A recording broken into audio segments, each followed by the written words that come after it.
السلام عليكم ورحمة الله وبركاته. حبايبنا، يا رب تكونوا بخير وبألف خير.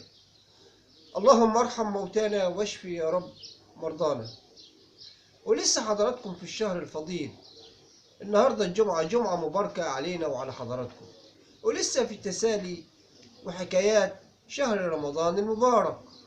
في كلمات زي ما قلنا لحضراتكم بنستخدمها في حياتنا، ليها قصة وليها أصل وليها معنى.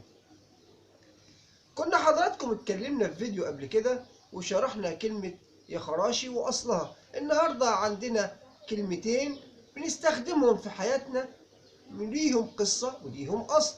والنهاردة قصتنا كلمة خالص مالص. كلمة خالص مالص حضراتكم دي ليها قصة، ويرجع قصة الكلمتين دول إلى الدولة الفاطمية.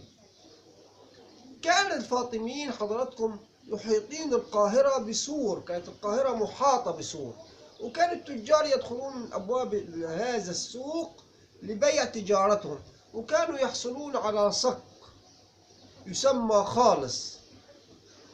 دفع الضرائب اللي عليه فحصل على صك يسمى خالص، يسمح له ببيع تجارته في الأسواق.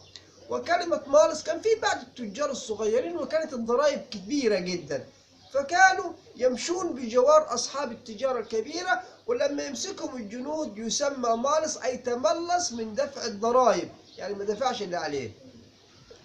وكان في حضراتكم أيضا لفظ تاني ثالث يسمى بالص.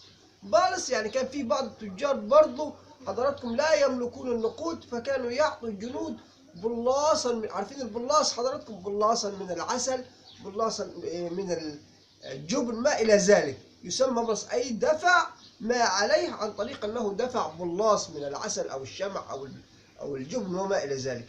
فكلمة خالص ومالص ترجع إلى الدولة الفاطمية، وهي عبارة عن صك كان يحصل عليه التاجر للسماح له ببيع تجارته داخل أسواق القاهرة. ومالص أي تهرب من دفع عليه، وبالص أي دفع بدل النقود